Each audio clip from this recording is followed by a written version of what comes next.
And now, America's most exciting radio talk show, The Savage Nation, home of unprotected thought, borders, language, culture. And here he is, Michael Savage. Welcome to the Savage Nation for the 13th of January, 2015. We continue to talk about the news of the day in the new format of Unprotected Talk, which means that you call 855-400-7282 with your unprotected call. I don't know who you are, what city you're from, what station you're from, or what your topic is. So it leads to sort of an unknown quantity in talk radio and a little different than getting stuck on one topic for 2 or 3 hours, which I will do if there is breaking news, which I've done for the last few days, because the Muslim wars against the rest of the world are on everyone's mind except that of Barack Obama, Nancy Pelosi, Dianne Feinstein, Jed Johnson, and virtually the entire leadership of the West. Every citizen knows that we're facing annihilation because of the cowardice and the ostrich-like insanity of our leaders. Everyone knows this. So how can we not talk about it? How can we not talk about a topic when you have Jimmy Carter, a long-term fellow traveler with violence, tying the Paris attacks to Jews? As you know, Jimmy Carter is a long-term anti-Semite, in this case anti-Jewish, in my opinion, because if you say anti-Semite, it would mean anti-Arab. But no, he's not specifically anti-Semitic. Jimmy Carter is owned lock, stock, and barrel by the Palestinians in direct ways and indirect ways, in my estimation. You have to listen to, not quite yet, to what he had to say. He says the Israeli-Palestinian conflict is one of the origins of Islamist violence, which is one of the great lies that you'd expect from Adolf Hitler's ministry of propaganda. Because there are Muslim wars around the world right now in, let's see, Afghanistan, Burma, Pakistan, Philippines, Bangladesh, India, China, Kazakhstan, Kyrgyzstan, Tajikistan, Libya, Mali, Nigeria, Somalia, Algeria, Cameroon, Nigeria, Uganda, Chechnya, Dagestan, Russia, Iraq, Israel, Syria, and Yemen. So wherever you look, there are Muslims at war with their neighbors around the world. Israel is one of the hot spots, but not the sole hot spot. But to the anti-Zionist, anti-Jew Jimmy Carter and his fellow travelers in the universities of America and Europe, Israel is the reason that the Muslims are on the warpath, because they're ignoramuses and they're fellow travelers of the violent ones. But it gets worse than that. Nancy Pelosi should know better, but she names the first Muslim lawmaker to the House Intelligence Committee. But it gets even better. This Representative Andre Carson of Indiana is the first Muslim lawmaker not only on the House Intelligence Committee, but he's already worked on Homeland Security's Fusion Center. What is that? Why, that's the place, a clearinghouse, established by Obama to streamline all the classified information that comes from the CIA, the FBI, and the Department of Justice and the military into one place. And this Muslim lawmaker, no doubt a very patriotic, America-loving lawmaker, has been at the center of that. The Intelligence Committee will most likely tackle a series of high-profile international crises during the 114th Congress, according to Pelosi. Listen to this, including the threat of Islamic militants and Ukraine, which means that Pelosi and Obama and Holder will shift the entire focus from Muslim terrorism to Russia. This is how insanity works. This is how nations die. And this is, of course, what we fight against on a daily basis on the Savage Nation.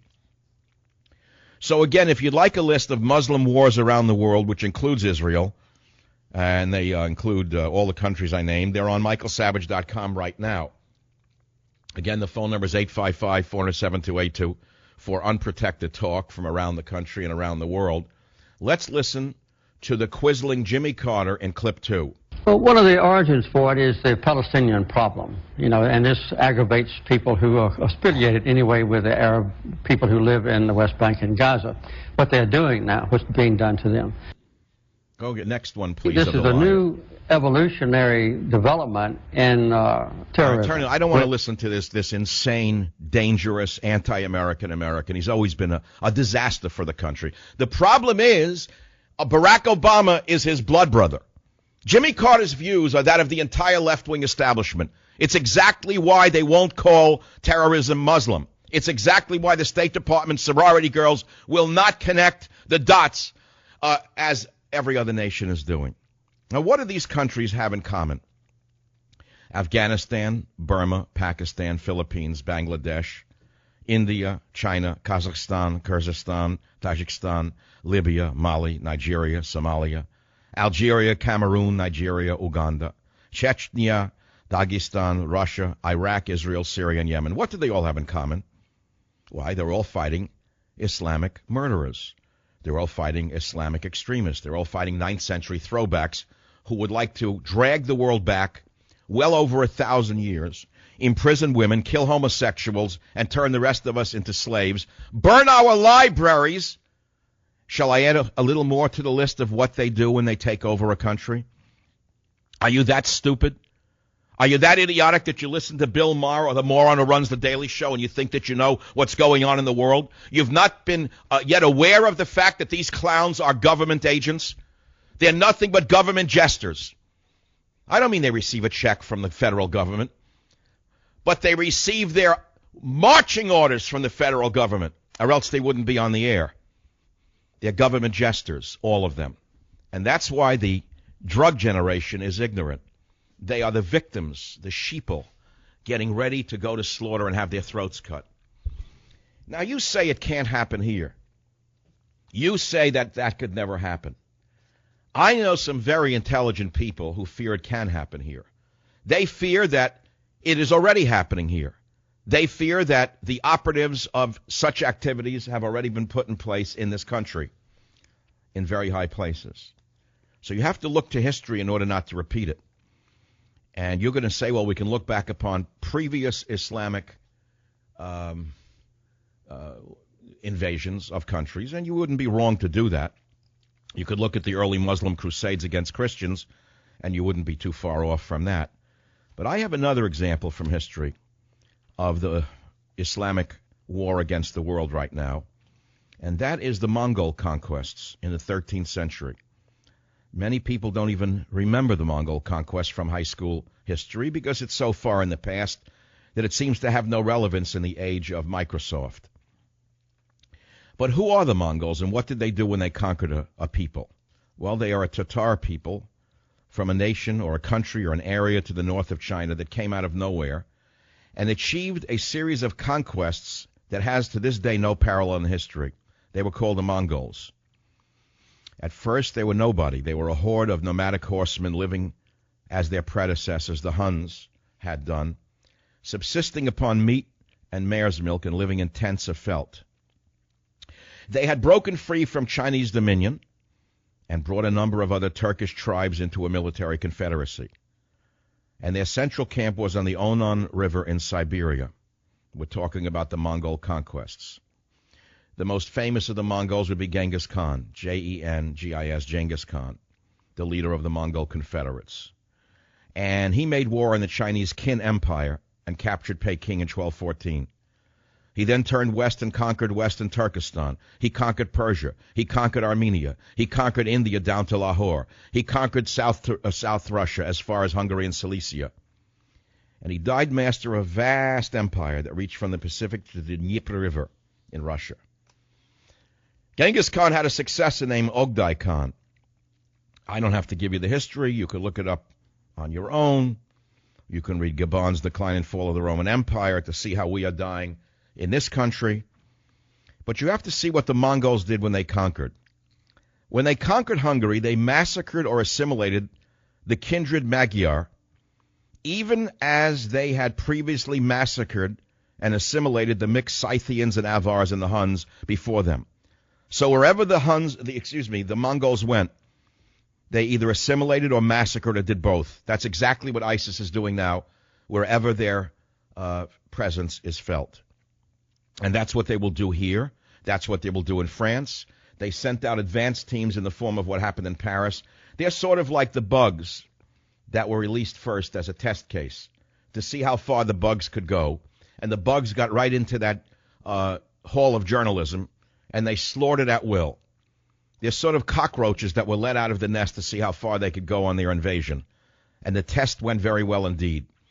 Very well indeed. It was very successful. Because aside from all the braying of all the sheeple in Paris, the 4 or 5 million sheeple, the ungunned liberal morons who attack their own conservative branches that would defend them, I'm afraid the sheeple are just there waiting for the slaughter, as previous generations of sheeple have been throughout history. And you have to understand that the Mongols are a pretty good model for what is happening with the modern variety of Islamic murderers. Yeah, you can find the same thing in the early history of Islam, where they slaughtered, converted, raped, hung, buried alive. But a very good comparison can also be found amongst the Mongol conquests way back in the 1300s. And I only give you this little thumbnail view of history to show you what we are facing.